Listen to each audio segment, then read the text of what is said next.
Hey everybody, and welcome back to my channel, where today we are going to be doing my December end of month wrap up. So we're going to talk about everything I read in the last 2 weeks of December, starting with Crush the King by Jennifer Estep, the third book in the Crown of Shards trilogy.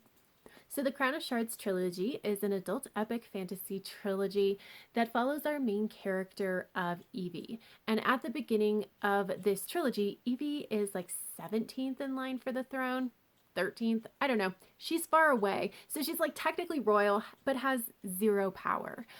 One day, the crown princess decides to massacre everybody with even a drop of royal blood so that she can take the throne unchallenged. Now, Evie does have some magic that was unbeknownst to like everybody, so she does manage to survive this massacre and make her way, like, make her escape from the castle, and she joins up with a gladiator troupe, and the story goes from there. In this book, Evie is going to confront, the person behind so many of these very tragic events in her life, the puppet master essentially, and put a stop to his machinations once and for all. I have already done a full-length review of this trilogy on this channel, so I'll leave it linked down below, but essentially this was a bit of a letdown. So there have been some issues with this trilogy throughout the entire time, but it was so fun that I was okay letting it go. But in this one, there was just too many things. So the plot was really thin, and so we ended up spending some scenes were extremely long when they really didn't need to be. And it was, I think, in an effort to build tension between Evie and this person that she's trying to stop.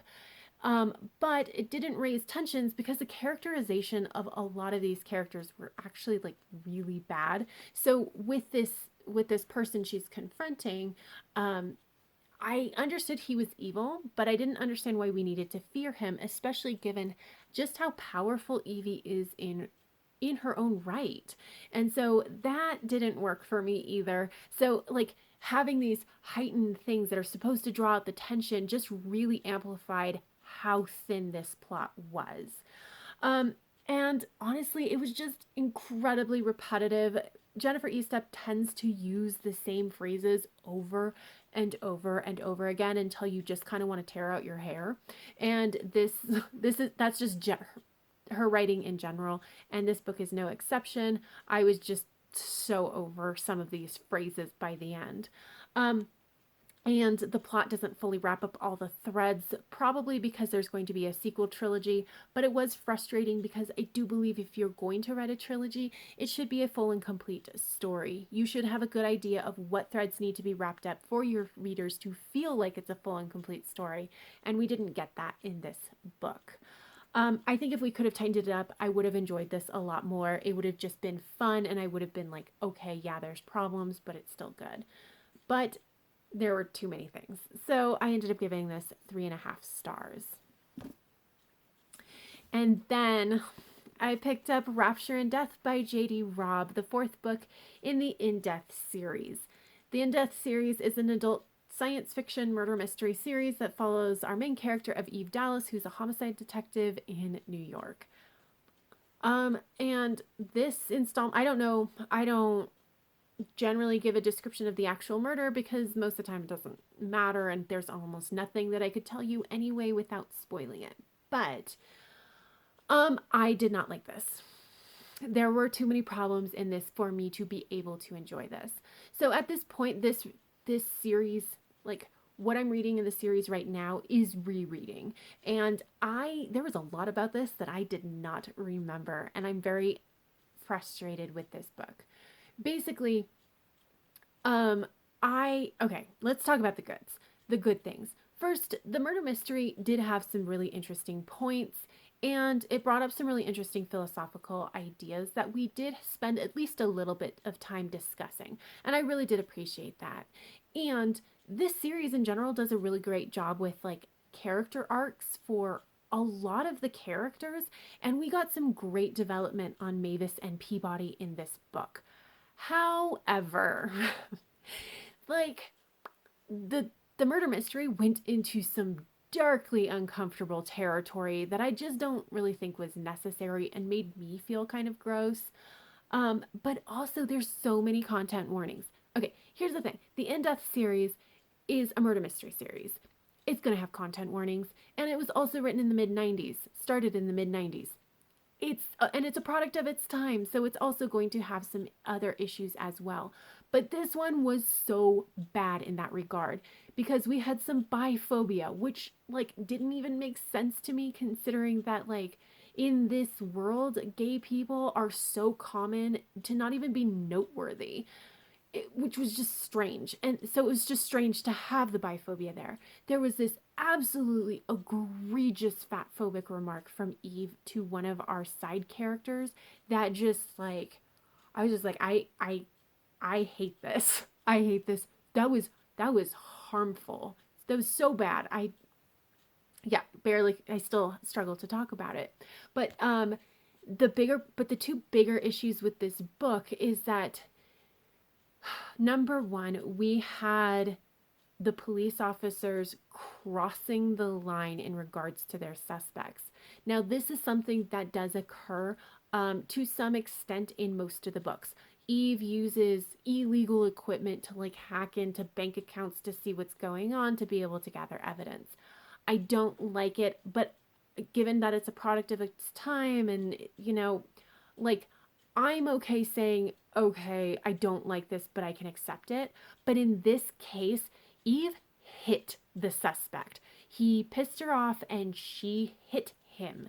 And I was already like on edge with that. But then Eve's aide steps in and basically helps cover it up on record. And I was just like, I am so not okay with this. This is especially given the light that has been shining on police brutality as in the last couple of years. Like, I'm not okay with this. And so that I hated. And then it got even worse because a civilian was allowed into the room with the suspect with no police present for 5 minutes. And it was known that the civilian was very likely going to employ violence against this suspect. And I was just like, nope, nope, this is horrible and I hate it. So I obviously didn't like that part. And then the second part that was just absolutely I hated was that Eve is raped on page by her spouse. And yes, there were actually some mitigating circumstances with this, but it was absolutely rape. And like I was not prepared for this, so I was already distressed, but also they had a conversation about it afterwards and the spouse was like, "Oh my god, I just raped you." And he was like, "No, that's not rape." And I was just like, "Oh, what?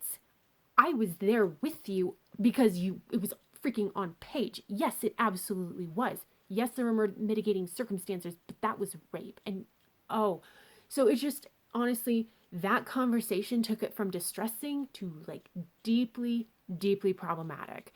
So clearly I had some issues. Basically, it's like every time I turned around, there was something that was just like, oh, thanks, I hate it. And so I don't think that the murder mystery in this instance was interesting enough to make up for just absolutely everything else. I gave it 2.5 stars for the quality of writing and the development of these side characters. But like this one, if you're reading this series, I still recommend the series on the whole. But like if you're reading it, you could easily skip this one. Yeah, yikes, 2.5 stars. And then I picked up The Strange Affair of Spring-Heeled Jack by Mark Hoder. This is the first book in the Burton and Swinburne series, which is, I think, like a steampunky series. I don't honestly know. I DNF'd this. It's like a steampunk mystery series, and we're following our two main characters of Burton and Swinburne, who are two dudes, and they're looking into some mysterious kind of events. Back to I DNF'd it. I DNF'd it after about 5 pages, but I knew basically from the first sentence that it probably wasn't going to go well. There's a very particular style of writing when it comes to steampunk that I just don't do well with anymore. And so like, I knew it wasn't likely to be great. And by page 5, I was just like, yeah, I'm kind of done with this. Apart from the writing style, I just don't care at all about this. And so I went ahead and DNF'd it. Uh, 5 pages. I mean, okay. And the last book that I picked up for the month is The Matzo Ball by Jean Meltzer. So this is an adult contemporary romance that follows our main character of Rachel, who is Jewish, but she also has secretly written like so many Christmas romance novels. But one day she ends up meeting with her publisher, and her publisher says, hey, we're not going to buy any more of your Christmas romance novels. But if you bring us a Hanukkah romance novel, we will absolutely purchase that. And so Rachel kind of begrudgingly goes and tries to find the magic in Hanukkah. And the story goes from there. This is cheesy Hallmark movie goodness. There's food and family and the spirit of the holiday. Actually, both holidays, both Christmas and Hanukkah, which was really pleasant to read. And like complete with, a very, very predictable kind of plot, which actually didn't bother me at all. It was lovely to like watch this unfold in a way that I knew it would. The characters are like nondescript, honestly. Rachel is probably the most interesting and the most standout because she does have chronic fatigue syndrome. And actually, I really appreciated the discussions around chronic fatigue syndrome that we got in this book. Basically, just like, how it affects Rachel's life and how society views her chronic illness slash disability and like how that makes Rachel feel. I think that these conversations were pretty well done, and I appreciated them being in this book. But for the most part, like Rachel and her love interest Jacob are just kind of there personality wise. But I still found them to be pleasant, and I very much rooted for them as a couple. And so I really enjoyed that aspect of it.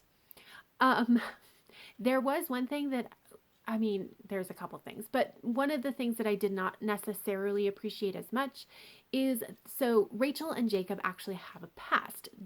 When they were 12, they went to this Jewish camp together and like, had a summer camp fling. And it ended terribly, but it's also very clear to the audience that they're not on the same page for why they broke up and what actually happened. So they very clearly need to talk about it, but they just don't, which runs very close to that miscommunication trope. Now, in this instance, again, it's pretty understandable why they're not talking about it, but as an audience member who knows very quickly that they need to talk about it, it was so frustrating that it's like, oh my gosh, just talk about it and then you guys will figure it out. It will be great. So yeah, like I didn't love that. I thought it was okay. I guess it wasn't quite as bad because once they did have the conversation, it was actually a really concise conversation and both characters walked away with a really good understanding of like each other and the situation and all of that. So I actually did really, really appreciate that. The biggest problem I had with this book is actually how repetitive it is. So, like, we circle the same topics, cover the same ground so frequently that I actually started skimming. Because I was just like, you're going to just say the same thing. And I wasn't necessarily wrong about that. I think if we edited out all of the repetition, we'd be down by about 50 pages, but it would actually make it a better book. So yeah, not great. And as for how steamy this book is, it's not. So there is actually no on-page sex. There's no fade to black scenes. There's one ambiguous comment, basically like, oh, Rachel's tired out from last night, which I'm pretty sure was meant to mean she just had a really like busy, she was at a party and it was really busy and she's got chronic fatigue syndrome. And so that's what wore her out. I just choose to believe he was referencing sex, but I'm almost positive that's like not the intent.